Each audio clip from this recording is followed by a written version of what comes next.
Hate it, but still want to watch it.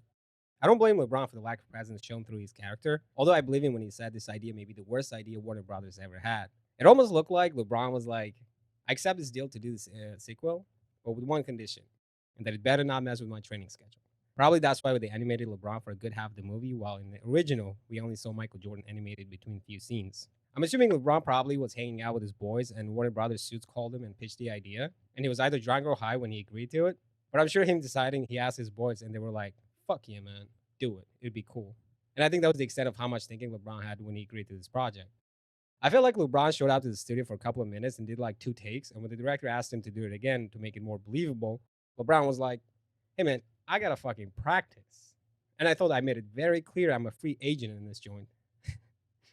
So then the director was left with whatever the fuck LeBron could swing in a couple of takes. And we all know that's a recipe for a shit movie.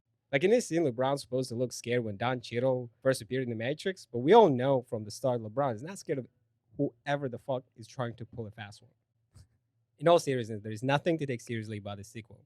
So let's tear it apart, shall we? I am LeBron James. What brings you to Tonewah, Doc? The story begins with LeBron looking for help in a deserted Toon World, finding Bugs Bunny, who explains that the algae convinced the rest of the Looney Tunes to leave their world and explore the other realities. Using a spaceship belonging to Marvin the Martian, LeBron and Bugs travel to different worlds based on Warner Brothers properties, such as DC Comics, Mad Max, The Matrix, Casablanca, and the Game of Thrones, to locate and recruit the rest of the Looney Tunes, including Daffy Duck, Lola Bunny, and Porky Pig. Forgot. All of the tunes will be deleted, so Remember the flirtatious encounter between Bugs Bunny and Lola Bunny? This time around, Bugs Bunny is portrayed more like a millennial, and I think you know where I'm going with this. His crush on Lola is almost non existent.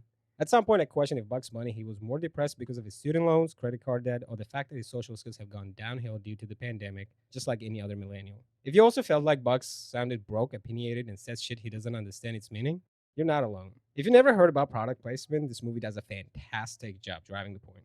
The amount of product placement in this movie was so distracting that you lose the focus on the main character while trying to identify the classic cartoon characters you have not seen for a long time. The journey into Warner Brothers' digitized library allows director Malcolm Lee to expand the playground to include Superman, King Kong, Voldemort, and Ilsa, along with more than 100 of their friends and minions. I was agitated when Rick and Morty appeared against their wishes and vomited this line. There is a great sequence where LeBron and Bugs scoop out the rest of the Toon Squad, meaning the Looney Tunes, from various corners of the Warner Brothers archive. On Austin Powers' turf, Sylvester the Cow has been shaped into becoming Dr. Evil's pet, while E. Coyote and Roadrunner have transported their existentialist death rays to the sandy deserts of Mad Max. Next thing you know, the students fucking entire streaming library, cheering in crowds around the court and distracting you from giving any fucks about the plot. At which point you don't even care about LeBron's lack of presence or commitment while you're too busy remembering your childhood fictional characters.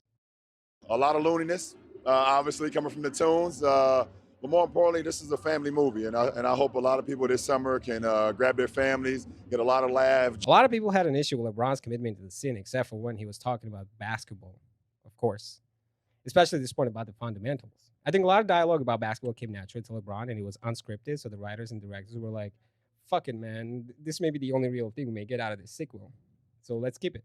I thought it was going to end with LeBron dominating the game with fundamentals until he realized these are fucking tunes and goods, so just shooting the shit in that server land. As soon as we saw the point system in this game, we already knew this is going way outside the box. I do give directors a tiny bit of credit for kicking the shit out of LeBronness out of LeBron to allow the audience to see him more than just a basketball player, but more just like, any of us who's capable of screwing up.